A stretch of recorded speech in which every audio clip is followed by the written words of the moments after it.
Le rêve de l'applicabilité de la démocratie sociale pour une première du genre au Gabon à travers des élections professionnelles du 28 avril dernier n'arrive toujours pas à entrer en gare en brisant la vision de l'assainissement et la réforme syndicale gabonaise qui aujourd'hui offre un spectacle inédit à travers des multiples sorties qui met en exergue une improvisation procédurale teintée de contestation. C'est dans ce cadre que 14 confédérations syndicales ont fait une sortie médiatique le samedi 9 mai 2026 au siège du CAP afin d'attirer l'opinion nationale et internationale. Depuis l'annonce par le gouvernement du déclenchement du processus des élections professionnelles, les toutes premières dans notre pays, et constatant d'innombrables forfaitures orchestrées par ce dernier sur le plan juridique et même procédural à cet effet, nous avons, en tant que partenaires sociaux, lancé des alertes pendant que nous étions encore dans la phase préparatoire. Ces différentes sonnettes d'alarme étaient pour nous une occasion judicieuse d'interpeller le gouvernement à se conformer à ses propres textes de loi, dans l'optique de parvenir à une organisation efficiente de ces élections professionnelles qui engagent la notoriété du Gabon dans le Conseil des Nations. Malheureusement, en dépit de toutes les démarches nobles que nous avons menées pour que nous parvenions à une organisation consensuelle de ces échéances électorales, selon les normes du dialogue social prôné par le BIT, nos petites voix n'ont nullement été entendues. Comme le gouvernement voulait en faire une spécificité tout en restant engouffré dans ses maladresses, nous voici aujourd'hui devant le véritable tribunal de l'histoire. Vu que ces élections ont été entachées d'innombrables insuffisances et d'irrégularités sans pareil, et sur tous les plans, à en juger le nombre de recours en un point fini, nous nous retournons vers le chef de l'État, le premier partenaire des organisations syndicales des salariés, afin que, par son autorité, les résultats tronqués issus des élections mal organisées puissent être purement et simplement annulés. Après la communication du porte-parole Ruben Paul Zoukwe et là, le président Emmanuel Mvimba et Etienne Mintia n'ont pas hésité à démystifier cette élection qui fait grand bruit dans l'environnement syndical gabonais, public, parapublic et privé, depuis l'annonce officielle des résultats du premier tour qui font polémique. Contestant l'organisation des élections professionnelles, et force est de constater que l'histoire nous a donné raison.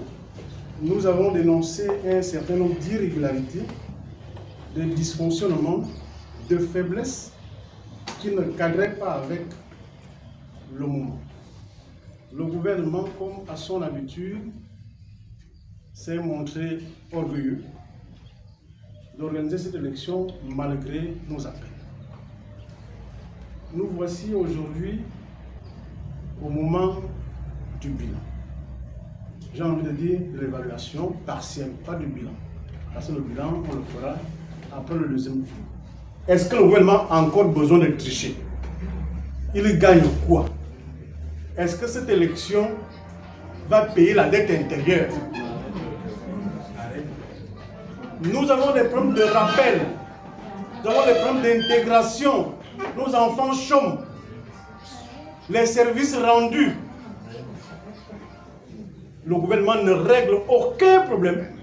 Son problème aujourd'hui, c'est organiser une élection tronquée, une élection des travailleurs, alors qu'il n'y a pas d'impact social. C'est une honte. Parce que l'international nous regarde. L'international est en train de nous regarder, que le Gabon soit incapable, à l'aide de la 5e République, d'organiser une petite élection des travailleurs. Revenons à de meilleurs sentiments. nous ne refusons pas, nous le disons toujours, nous ne refusons pas aller à cette élection. Bien au contraire, si nous y allons, nous allons gagner cette élection. Vous voyez autant d'intelligence, autant de centrales syndicales aller à une petite élection de travailleurs, une petite élection de syndicats. Mais ce n'est pas l'élection qui fait peur. Nous disons, l'élection est mal organisée. Nous voulons aider notre gouvernement. Parce que dans ce gouvernement, il se trouve qu'il y a des incompétences qui n'arrivent pas à organiser l'élection. Une élection dont l'enjeu principal est de dégager la légitimité. Quand on parle de légitimité, on veut établir la relation qu'un syndicat ou encore le poids d'un syndicat dans une administration donnée. Je voudrais d'abord signaler que les résultats que nous vous présentons là sont partiels. Parce que l'élection professionnelle telle qu'elle a été organisée au Gabon concerne 3 secteurs. Le secteur public, le secteur privé et le parapublic. Jusqu'à aujourd'hui, selon le chronogramme que eux-mêmes avaient mis en place, l'élection a eu lieu le 28 avril. Et dans le chronogramme, il signifiait bien que le 28 et le 29 avril, on aura des résultats. On aura des résultats. Force est de constater qu'aujourd'hui, une semaine après, ce sont les résultats du secteur public qui sont à notre disposition. Pour le secteur privé, aucun résultat officiel. En plus, ils appellent maintenant au second tour. Comment on va aller au second tour si on n'a pas les résultats du premier tour? Il est recours. Et certainement, au bout de certains recours, il va y avoir annulation. Donc, reprise du scrutin. À partir de ce moment-là, si on veut aller au second tour, il nous faut les résultats du premier tour dans sa globalité. Et ensuite, les plaignants, qu'ils soient bons ou mauvais perdants, vont quand même introduire les recours. Et à l'issue de l'analyse des recours, on pourrait annuler ou valider les élections dans tel ou tel endroit. Au regard de l'accumulation des irrégularités, la défaillance logistique, dénonciation des résultats, suivi des recours, l'on se pose la question de savoir si la transparence et la sécurité juridique seront respectées pour le second tour du scrutin. Au finish, les 14 confédérations syndicales exigent l'annulation de cette élection.